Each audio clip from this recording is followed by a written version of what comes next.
राधे राधे। कैसे हो आप लोग। हमारा चल रहा है क्लास 8 का चैप्टर फर्स्ट, जिसमें हम 2 पार्ट हो चुके हैं हमारे, और हमने एग्रीकल्चर प्रैक्टिसेस चल रहा है। उसमें हमने 3 स्टेप पढ़ चुके हैं, प्रिपरेशन ऑफ सॉइल, सोइंग और एडिंग मैन्योर एंड फर्टिलाइज़र। अब नेक्स्ट स्टेप है हमारा इरिगेशन।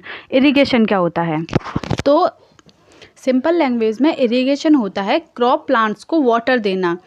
उसकी प्रोसेस यानी कि कैसे हम क्रॉप्स को वाटर देते हैं, कौन कौन से सोर्स होते हैं वाटर देने के, क्योंकि जो प्लांट्स होते हैं उनको वाटर की रिक्वायरमेंट बहुत ज़्यादा होती है। बिना वाटर के क्रॉप ग्रो नहीं कर सकता।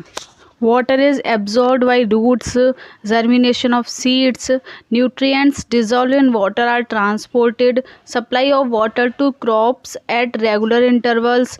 इन summer the frequency of watering is higher.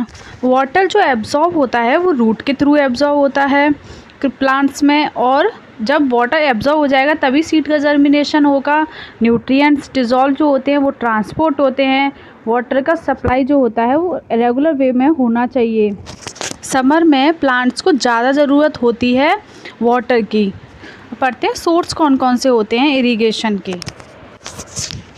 Source होते हैं इरिगेशन के wells, tube well, ponds, lakes, rivers. इन्हीं से वाटर की रिक्वायरमेंट पूरी होती है क्रॉप प्लांट्स की। जो पहले लोग इरिगेशन करते थे तो वो कैसे करते थे, उसी के ट्रेडिशनल वेज लिखे हुए हैं, जैसे मोट, चैन पंप, ढेकली, राहत। इनको इमेज से समझते हैं कि ये होता क्या है।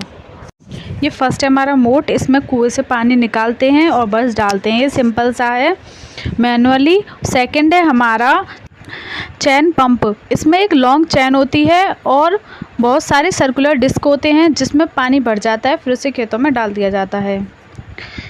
थर्ड है हमारा ढेकली, इसमें रस्सी के थ्रू पानी को कंटेनर में निकाला जाता है। बहुत सारे कंटेनर को फिल कर लिया जाता है और एक साथ एग्रीकल्चर लैंड पर डाल दिया जाता है। ये सारे ट्रेडिशनल इरिगेशन वेज हैं। और अब हमारे फोर्थ है राहत, इसमें एक स्फेरिकल बील होता है, उससे एंड पर छोटी छोटी बकेट अटैच्ड होती हैं। जब ये व्हील घूमता है तो उसमें बकेट में पानी भर जाता है और वो फील्ड में फैल जाता है। आई होप कि आपको ये समझ में आ गया होगा अच्छे से। हमने ट्रेडिशनल मेथड पढ़ चुके हैं इरिगेशन के, अब हम पढ़ेंगे मॉडर्न मेथड कौन से होते हैं इरिगेशन के। एक होता है पहला स्प्रिंकल सिस्टम। इसमें क्या होता है, एक परपेंडिकुलर पाइप होता है, उसमें नोजल्स लगे हुए होते हैं बहुत सारे, जो कि पानी को स्प्रिंकल करते हैं पूरे फील्ड में। ये इलेक्ट्रिसिटी से चलता है, जैसे ही आप स्विच ऑन करोगे सारे खेत में स्प्रिंकल्स हो जाएगा। ठीक है, इमेज से आपको अच्छे समझ में आ जाएगा कि स्प्रिंकल सिस्टम होता कैसा है, कैसा दिखाई देता है। ये है इमेज स्प्रिंकल सिस्टम की। इसमें देखो एक परपेंडिकुलर पाइप है, नोजल्स लगे हुए हैं, ये पूरे फील्ड पर पानी स्प्रिंकल कर रहा है। बट इसका एक ड्रॉबैक है कि ये लीव्स पर भी पानी डाल देता है, जहाँ पे रिक्वायरमेंट नहीं होती है पानी की रिक्वायरमेंट सिर्फ रूट पर होती है। इसलिए सबसे अच्छा मेथड है ड्रिप मेथड। ये है ड्रिप मेथड, ये एक रॉड जैसी होती है, इससे डायरेक्ट सॉइल में वाटर पहुंचता है और ज़्यादा वेस्टेज नहीं होता है पानी का। इससे रिक्वायरमेंट अच्छे से पूरी होती है पानी की क्रॉप प्लांट्स को, इसलिए ज़्यादातर अब ये ड्रिप मेथड ही यूज़ किया जाता है। ये हमारा ड्रिप मेथड है। Water falls directly near the roots, water directly roots में जाता है। Water is not wasted, water का वेस्टेज नहीं होता है। अब नेक्स्ट हम पढ़ते हैं प्रोटेक्शन फ्रॉम वीड्स। अब है हमारा प्रोटेक्शन फ्रॉम वीड्स। अब प्रोटेक्शन फ्रॉम वीड्स समझने से पहले हमको समझना पड़ेगा कि वीड्स क्या होता है।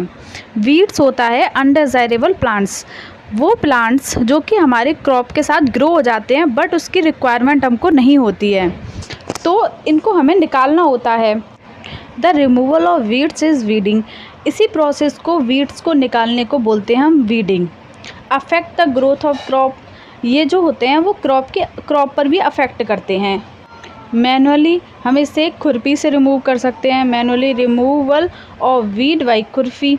Weeds are also controlled by weedicide. Weeds को हम वीडीसाइड से भी कंट्रोल कर सकते हैं। अब वीडीसाइड क्या होता है? वीडीसाइड होता है वीड्स को किल करने वाले सब्सटेंसेस को बोलते हैं हम वीडीसाइड्स। बहुत सारी स्प्रे आते हैं, दवाइयाँ आती हैं जो कि इसको किल कर देती हैं। अब सिंपल लैंग्वेज में वीड्स होता क्या है? Protection from weeds. Protection from weeds होता है अपनी क्रॉप्स को वीड से प्रोटेक्ट करना, उसे ही हम बोलते हैं प्रोटेक्शन फ्रॉम वीड्स। अब नेक्स्ट हम पढ़ते हैं हार्वेस्टिंग क्या होता है। हार्वेस्टिंग क्या होता है? जब हमारी क्रॉप मैच्योर हो जाती है तो हम उसे काटते हैं। तो cutting of crop after it is mature, उसे ही हम बोलते हैं harvesting. Done manually by sickle. अगर हम इसे मैनुअली कर रहे हैं तो हम इसे सिकल से काटते हैं, ठीक है। अभी मैं डायग्राम दिखा दूंगी कि सिकल दिखता कैसा है। Why a machine called harvester. अगर हम इसे मशीन के द्वारा कर रहे हैं तो हम उसे बोलते हैं हार्वेस्टर, ठीक है। Grain seeds are separated from the chaff. अब ये साफ क्या होता है? जैसे मान लो हमने गेहूं की फसल उगाई तो उसके ऊपर एक छिलका होता है, उसे हम बोलते हैं साफ। तो हम इस छिलके को खाते तो है नहीं, तो हम इसे सेपरेट करते हैं मशीन के द्वारा, तो इसे ही हम बोलते हैं विनोइंग। सेपरेशन को बोलते हैं विनोइंग, और जो उसके ऊपर छिलका होता है उसे बोलते हैं साफ। अगर कोई मशीन दोनों काम कर रही है, यानी कि विनोइंग भी कर रही है और हार्वेस्ट भी कर रही है, यानी कि काट भी रही है और उसे साफ भी कर रही है, यानी कि उसके ऊपर से छिलका भी हटा रही है, तो हम इसे बोलते हैं कंबाइन। तो मैं आपको मशीन भी दिखाती हूँ कि मशीन कैसी दिखती है कंबाइन, और मैं आपको सिकल भी दिखाती हूँ कि सिकल कैसी दिखती है। ये है हमारी सिकल जिससे मैनुअली हार्वेस्टिंग होती है। इसको फार्मर्स अब कम यूज़ करते हैं क्योंकि इसमें मेहनत बहुत लगती है, इस वजह से। ये है कंबाइन मशीन जो कि दोनों काम करती है, फसल भी काटती है और साथ के साथ साफ़ को भी अलग करती हुई जाती है। तो इसमें मेहनत भी कम लगती है और काम भी जल्दी हो जाता है, इजीली हो जाता है। इस वजह से आजकल यही ज़्यादा यूज़ करी जाती है। नेक्स्ट है हमारा स्टोरेज कि स्टोरेज क्या होता है। अब है हमारे स्टोरेज। हार्वेस्टिंग हो गई, उसके बाद हम करेंगे स्टोर अपनी क्रॉप को। Attacked by insects, rats and micro organism.